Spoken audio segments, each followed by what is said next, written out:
اچھا، کبھی سوچا ہے کہ ہمارے ارد گرد جو کچھ بھی ہے، یہ کرسی، یہ ہوا، یہاں تک کہ ہم خود، آخر کس چیز سے بنے ہیں؟ آج ہم ایک سائنسی جاسوسی کہانی میں اترنے والے ہیں تاکہ مادے کے سب سے گہرے راز سے پردہ اٹھا سکیں۔ تو چلیں شروع کرتے ہیں۔ ذرا ایک لمحے کے لیے اس بات کو سوچیں کہ جو چیزیں ہمیں اتنی ٹھوس لگتی ہیں، کیا وہ واقعی اندر سے تقریباً کھوکھلی ہو سکتی ہیں؟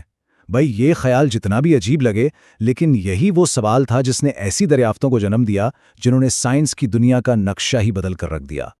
تو اس معمے کو حل کرنے کے لیے ہم 5 اہم کڑیوں کو جوڑیں گے۔ ہر قدم ہمیں ایک نئی دریافت کی طرف لے جائے گا اور ہم ایٹم کی حقیقت کے اور بھی قریب پہنچ جائیں گے۔ ہماری کہانی شروع ہوتی ہے 19ویں صدی سے۔ یہ وہ زمانہ تھا جب سائنسدانوں کو لگتا تھا کہ انہوں نے کائنات کے تقریباً سارے راز جان لیے ہیں، لیکن انہیں اندازہ نہیں تھا کہ وہ ایک بہت بڑی غلط فہمی کا شکار ہیں۔ اس وقت ایٹم کا تصور بالکل سادہ اور واضح تھا۔ یہ کائنات کا سب سے چھوٹا، ناقابل تقسیم ذرہ ہے۔ سمجھیں، ایک چھوٹی سی ٹھوس گیند کی طرح جسے مزید توڑا نہیں جا سکتا تھا۔ یہ نظریہ سب کے لیے بڑا تسلی بخش تھا، لیکن یہ بہت جلد غلط ثابت ہونے والا تھا۔ اور پھر ایک ایسی دریافت ہوئی جس نے اس پرانے اور مضبوط نظریے میں پہلی دراڑ ڈال دی۔ ناقابل تقسیم ایٹم کا خیال اب ہمیشہ کے لیے بدلنے جا رہا تھا۔ یہ تجربہ واقعی کمال کا تھا۔ جے تھامسن نے ایک ایسی شعاع دیکھی جو نظر نہیں آتی تھی، لیکن انہوں نے بجلی اور مقناطیس کی طاقت سے اسے موڑ کر دکھا دیا۔ اب اس کا تو ایک ہی مطلب ہو سکتا تھا کہ یہ شعاع اصل میں چھوٹے چھوٹے ذرات سے بنی ہیں جن کا اپنا وزن اور چارج ہے۔ اور پھر وہ لمحہ آیا جس نے سب کو حیران کر دیا۔ تھامسن نے حساب لگایا تو پتا چلا کہ یہ نیا ذرہ تو سب سے چھوٹے ایٹم یعنی ہائیڈروجن سے بھی تقریباً 1800 گنا ہلکا ہے۔ یہ تو ناقابل یقین بات تھی۔ انہوں نے ایٹم سے بھی چھوٹی چیز دریافت کر لی تھی۔ اس ننھے سے ذرے کو نام دیا گیا الیکٹران، اور اس کی دریافت نے ایک بات ہمیشہ کے لیے ثابت کر دی کہ ایٹم ناقابل تقسیم نہیں ہے، اس کے اندر بھی ایک پوری کائنات آباد ہے۔ اب اس نئی دریافت کے بعد سائنسدانوں کو ایٹم کا ایک نیا ماڈل بنانا پڑا۔ انہوں نے پلم پڈنگ ماڈل پیش کیا جس میں ایٹم کو ایک مثبت چارج والے حلوے کی طرح سمجھا گیا، جس میں منفی چارج والے الیکٹران کشمش کی طرح بکھرے ہوئے ہیں۔ یہ اس وقت کے حساب سے بہترین وضاحت تھی۔ لیکن کہانی ابھی ختم کہاں ہوئی تھی؟ دراصل سب سے بڑا اور چونکا دینے والا موڑ تو ابھی باقی تھا، جو ایک ایسے تجربے سے سامنے آیا جس کے نتائج پر کوئی یقینی نہیں کر پا رہا تھا۔ ارنسٹ ردرفورڈ نے ایک تجربہ کیا۔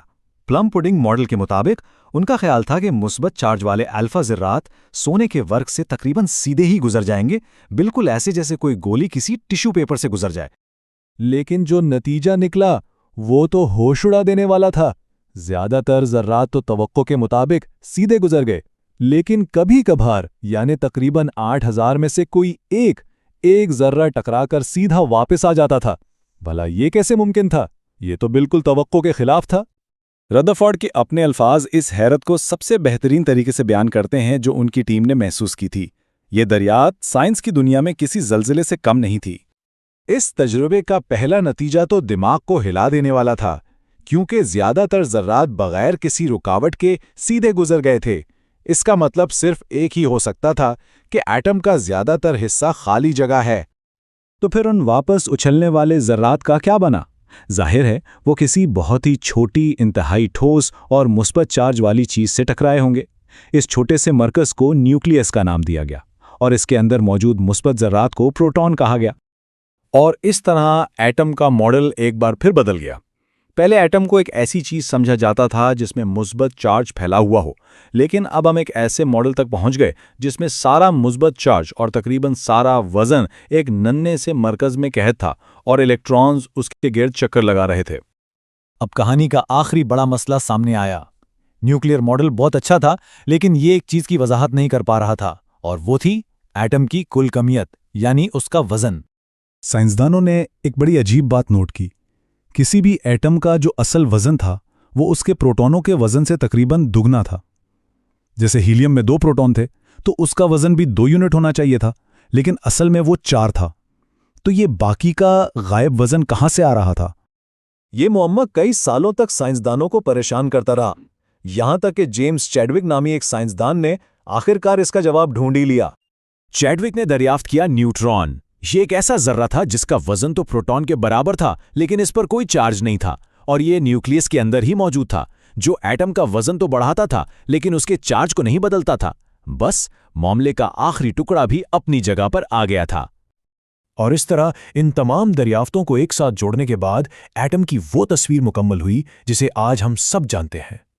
یہ ٹائم لائن ہمیں بتاتی ہے کہ کیسے ہماری سمجھ وقت کے ساتھ ساتھ بہتر ہوتی گئی۔ ہر نئی دریافت پچھلی دریافت پر ایک اور قدم آگے تھی، جس سے ہمیں مادے کی حقیقت کی ایک صاف تصویر ملتی گئی۔ تو آخر میں ہم نے کیا سیکھا؟ یہی کہ ہر ایٹم 3 بنیادی ذرات سے مل کر بنا ہے، مرکز میں مثبت پروٹون اور بغیر چارج والے نیوٹرون، اور ان کے گرد چکر لگاتے ہوئے منفی الیکٹرون۔ یہی 3 ذرات ہیں جنہوں نے ہمارے ارد گرد کی پوری دنیا بنائی ہے۔ لیکن سوال یہ ہے کہ کیا کہانی یہاں ختم ہو جاتی ہے، یا کیا ان ذرات کے اندر بھی ایک اور اس سے بھی چھوٹی اور عجیب دنیا موجود ہے جو دریافت ہونے کا انتظار کر رہی ہے؟ یہ وہ سوال ہے جو آج بھی فزکس کی سرحدوں کو آگے بڑھا رہا ہے۔